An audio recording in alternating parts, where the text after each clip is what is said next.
Immanuel Kant was one of the most influential German philosophers in modern Western philosophy.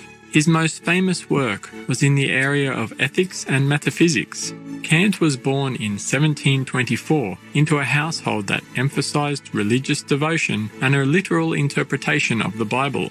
From an early age, Kant showed a great aptitude for learning. Although his family wanted him to focus on Latin and religious studies, Kant turned to what he considered the more rational disciplines of philosophy and science. He enrolled at the University of Königsberg in East Prussia, where he studied and eventually taught for his entire career. Kant's work in the area of morality was considered completely new at the time. He stated, first of all, that all humans are worthy of dignity and respect. His philosophy also said that motivation, not outcome, is the most important determinant of goodness. Thus, if one's actions are motivated by good, that person's morality is good, even if the situation does not turn out as expected. To Kant, moral actions and duty are nearly identical. Thus, a person has moral worth if they fulfill a duty, regardless of perceived personal gain. In his doctrine of transcendental idealism, Kant argued that space and time are mere forms of intuition, which structure all experience, and therefore, that while things in themselves exist and contribute to experience, they are nonetheless distinct from the objects of experience.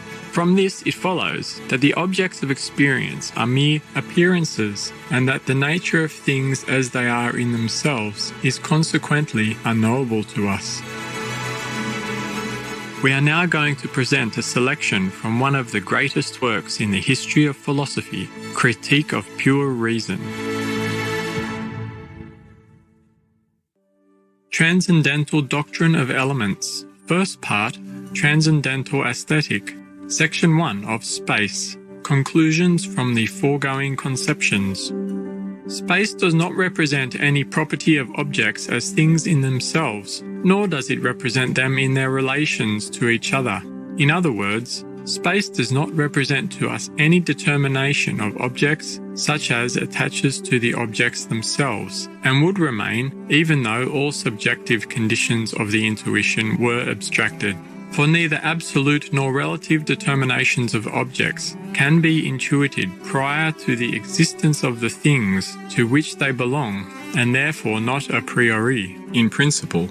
Space is nothing else than the form of all phenomena of the external sense, that is, the subjective condition of the sensibility, under which alone external intuition is possible. Now, because the receptivity or capacity of the subject to be affected by objects necessarily antecedes all intuitions of these objects, it is easily understood how the form of all phenomena can be given in the mind previous to all actual perceptions, therefore a priori, and how it, as a pure intuition in which all objects must be determined, can contain principles of the relations of these objects prior to all experience. It is therefore from the human point of view only that we can speak of space, extended objects, etc. If we depart from this subjective condition, under which alone we can obtain external intuition, or, in other words, by means of which we are affected by objects, the representation of space has no meaning whatsoever. This predicate is only applicable to things insofar as they appear to us, that is, are objects of sensibility. The constant form of this receptivity, which we call sensibility, is a necessary condition of all relations in which objects can be intuited as existing without us, and when abstraction of these objects is made, is a pure intuition, to which we give the name of space. It is clear that we cannot make these special conditions of sensibility into conditions of the possibility of things, but only of the possibility of their existence as far as they are phenomena. And so we may correctly say that space contains all which can appear to us externally, but not all things considered as things in themselves, be they intuited or not, or by whatsoever subject one will. As to the intuitions of other thinking beings, we cannot judge whether they are or are not bound by the same conditions which limit our own intuition. and which for us are universally valid.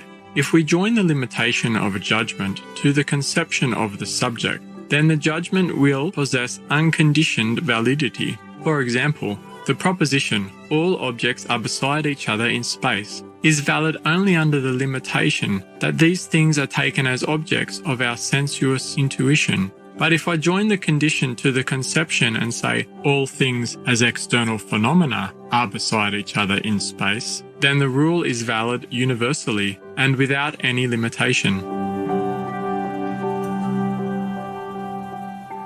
Our expositions consequently teach the reality, i.e., the objective validity of space in regard of all which can be presented to us externally as object, and at the same time also the ideality of space in regard to objects when they are considered by means of reason as things in themselves, that is, without reference to the constitution of our sensibility. We maintain, therefore, the empirical reality of space in regard to all possible external experience, although we must admit its transcendental ideality. In other words, that it is nothing, so soon as we withdraw the condition upon which the possibility of all experience depends, and look upon space as something that belongs to things in themselves. But with the exception of space, there is no representation, subjective and referring to something external to us, which could be called objective a priori. For there are no other subjective representations from which we can deduce synthetical propositions a priori, as we can from the intuition of space. Therefore, to speak accurately, no ideality whatever belongs to these, although they agree in this respect with the representation of space, that they belong merely to the subjective nature of the mode of sensuous perception. Such a mode, for example, as that of sight, of hearing, and of feeling, by means of the sensations of colour, sound and heat, but which, because they are only sensations and not intuitions, do not of themselves give us the cognition of any object, least of all an a priori cognition. My purpose in the above remark is merely this, to guard anyone against illustrating the asserted ideality of space by examples quite insufficient, for example, by colour, taste, etc. For these must be contemplated not as properties of things, but only as changes in the subject, changes which may be different in different men. For, in such a case, that which is originally a mere phenomenon, a rose, for example, is taken by the empirical understanding for a thing in itself, though to every different eye, in respect of its colour, it may appear different. On the contrary, the transcendental conception of phenomena in space is a critical admonition that, in general, nothing which is intuited in space is a thing in itself, and that space is not a form which belongs as a property to things, but that objects are quite unknown to us in themselves, and what we call outward objects are nothing else but mere representations of our sensibility, whose form is space, but whose real correlate, the thing in itself, is not known by means of these representations, nor ever can be, but respecting which, in experience, no inquiry is ever made. Delightful viewers, it's been a pleasure to have you with us today on Words of Wisdom.